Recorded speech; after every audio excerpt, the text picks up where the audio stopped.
Welcome back to Investing Talk Podcast. Today we're looking at Hertz. And this is a really fascinating turnaround story that just delivered its first major proof point. As usual, before we start, subscribe, like, and comment to this video to support the show. And if there's a specific company you want us to look into, leave it in the comments below. So let's get into the analysis. For years, this company has been struggling, really struggling under the weight of some, let's say, strategic mistakes and a huge debt burden. Right. But we've just seen a significant and, operationally profound reversal. It's all in their latest reporting, and it really suggests the bottom in profitability might finally be in. And this is where the narrative completely flips, isn't it? For listeners who track these, these messy, high-risk turnaround situations, Q3 2025 wasn't just another quarter. No, not at all. It was the inflection point everyone was sort of waiting for. The top-line growth, for one, confirmed that demand is there, with revenue hitting, what, $2.5 billion? The revenue is great, but what's truly astonishing here is the sheer magnitude of the profitability swing. We often talk about large numbers, but, we really have to put this into context. Let's use the net income figure as the prime example. It's probably the starkest one. Exactly. In Q3 2025, they reported $184 million in net income. Which is already impressive. It is, but when you look back just 1 year prior, in Q3 2024, they were posting an astronomical loss, a loss of $1.33 billion. Wow. Yeah. We are talking about a positive operational swing of nearly $1.5 billion in profitability in just 12 months. That requires extreme operational focus. That dramatic shift immediately changes the whole margin picture. When you go from bleeding cash to generating it efficiently, the metrics just respond instantly. Their net income margin rocketed up to 7%. And that's compared to sitting at negative 52% a year ago. Right. That's the clearest signal you could ask for. It shows their painful, months-long operational reset is finally translating into financial results. And we should probably look past just the simple gap accounting to understand the core health. This isn't just a paper adjustment or some fluke. The underlying business is actually functioning better. Their adjusted net income came in at $43 million. And the adjusted corporate EBITDA? That hit $190 million, which is bouncing back from a loss of $157 million a year earlier. So for listeners who may not track these metrics every day, what is adjusted corporate EBITDA actually telling us in, simple terms? It's the metric the board is watching. It essentially strips out all the noise, so things like taxes, interest payments on that huge debt, and non-cash depreciation. It just shows us the true cash-generating health of the core rental business. So just the act of renting cars. Exactly. Hitting $190 million in positive EBITDA tells us the fundamental act of renting cars is now profitable. And that is the foundational step you absolutely need for any successful turnaround. Okay, so the core business is working. Now we have to ask, how? What were the specific tactical things they did to engineer this massive turnaround? They talked a lot about getting back to basics. Right, the back-to-basics approach. It's centered on core rental economics and service quality. They didn't just passively wait for the market to improve. They executed a transformative fleet refresh. And this was based on that framework they call buy right, hold right, sell right. That's the one. It sounds like a simple catchphrase, but in a capital-intensive business like car rental, fleet management is literally everything. What does buy right, hold right, sell right practically look like? It's just intelligent inventory management. It's designed to combat that historical problem they had of just rapid depreciation. So buying right meant moving away from accepting deep discounts that, sometimes came with less desirable models. So they stopped buying cars just because they were cheap. Precisely. They started focusing on vehicles with predictable, stable resale values. And what about holding right and selling right? How does that play in? That involved shortening the vehicle life cycle, so they reduced the average age of the fleet by about 6 months. Okay, which does two things, I'd imagine. It does. First, it keeps customer satisfaction high because you're getting newer cars. And second, it allows them to realize much better residual values when they sell the used cars.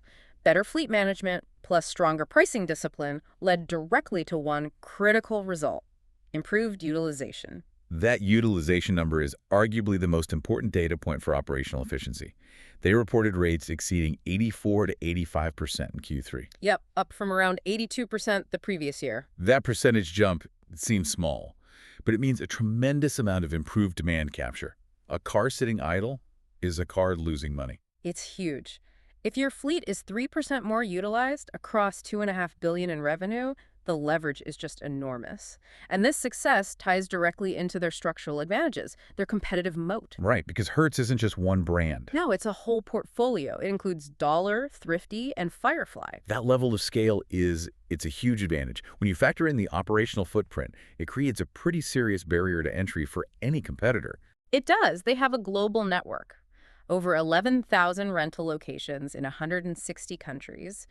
That comprehensive airport and city presence is capital-intensive and incredibly difficult for anyone else to replicate. And it helps them negotiate with the car manufacturers. Of course. And it allows them to spread fixed costs, like technology and real estate, very effectively. And beyond just the physical footprint, they also have those intangible advantages. Things like loyalty programs, the established corporate accounts. I imagine those create sticky volumes. Absolutely. Those are behavioral switching costs. Yeah. Once a large corporation integrates a rental provider into its travel policies and expense systems, that volume becomes highly sticky. And often it's a lot less price sensitive. So if we summarize the bull case, the platform is robust, the operational reset is verified by the Q3 numbers, and the scale provides a durable competitive advantage. That's it in a nutshell. But the operational turnaround sounds fantastic on paper, but we know investors aren't exactly buying the stock aggressively yet. That suggests the market is focused somewhere else. We have to confront the massive anchor weighing this company down. We do. Okay, let's unpack the challenges. Let's talk about why it still has this deeply discounted valuation. The number one challenge remains the balance sheet. The debt load is truly substantial. The company is carrying long-term debt of around $16.3 billion. $16.3 billion. To give listeners perspective, that's nearly 7 times their quarterly revenue. It is. And when you look at the equity position, it confirms the strain. As of Q3, total stockholders' equity was still negative $317 million. It's close to break-even compared to where they were, but in plain terms, their total liabilities still exceed their total assets. They still have less value than debt, which shows how truly massive the hole they climbed out of was. And even with that fantastic quarter, when you zoom out to the trailing 12-month figures, which, smooths out the seasonal bumps, the overall picture is still sobering. Their EBIT margin is still significantly negative. It's sitting around negative 21.7%. Which just confirms that the sustained, painful losses of the previous years still dominate the long-term averages. And this raises an important question about strategic execution, which links directly to market skepticism and legal risk. Right. The market has a long memory. It hasn't forgotten the costly missteps. Correct. We had the ongoing investigations, the legal challenges, all regarding allegedly misleading disclosures about vehicle depreciation, and critically, their overly optimistic EV demand forecast. There is an active class action lawsuit tied to these issues. Oh, the infamous EV mistake. It's easy to critique in hindsight, Yeah. but you have to imagine the turmoil inside the company when they realized that strategy was failing, and they had to unwind such a massive decision. It was incredibly costly. Hertz had to sell off about a third of its global EV fleet. The demand was lower, and, even worse, the depreciation costs were much higher than they had projected. And that decision, coupled with the legal overhang, really contributes to the market skepticism, right? Yeah. People question management's ability to execute complex, long-term strategic pivots. Even if the back-to-basics operational fix is currently working. Exactly. Okay, let's shift gears to the technical setup, because this is why the stock is structured as an asymmetric trade. Given all that debt and legal risk, why are sophisticated, opportunistic investors still finding this name so compelling? The market dynamics are, well, they're extreme. They are. The stock responds violently to news. We saw it surge, 37% immediately following the Q3 profitability announcement? Right, which demonstrates the high beta nature of the equity. Any good news is priced in instantly and aggressively. But the real coiled spring here is the short interest. How extreme is the pessimism there? It's staggering. Roughly 45% of the tradable float is currently sold short. 45%. Yes. That level of skepticism means nearly half the available shares are betting the company will fail, or at least struggle significantly. This creates a massive leverage point.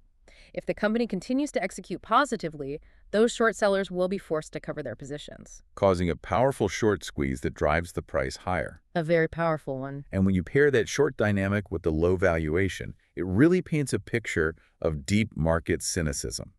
The stock trades at a deeply discounted price-to-sales ratio of about 0.2x. To explain that simply for the listener, a price to sales of 0.2x means the market is valuing the company's entire enterprise at only 20 cents for every dollar of revenue they pull in. That is the definition of a skeptical market. It's essentially ignoring current revenue growth and focusing only on the debt and the risk. Absolutely. So when you have an extreme technical setup like this, you really need a high-profile fundamental anchor to give other investors confidence. Who is that crucial anchor here? Who's providing a potential floor for the stock? It is Bill Ackman's Pershing Square Capital Management. They own a very substantial 19.8% stake. Which is a critical factor. It is, because Ackman is a high-profile activist investor. He's known for deep fundamental work and his willingness to push for major strategic change. His large stake acts as a crucial vote of confidence and, a signal to the market that a powerful voice is invested in this turnaround succeeding. Okay, that provides comfort to institutional buyers. But we have to balance that activist confidence with what the company's own leaders are doing. Are management and directors buying alongside this activist? And that's where the caution lies. Insider activity over the past year.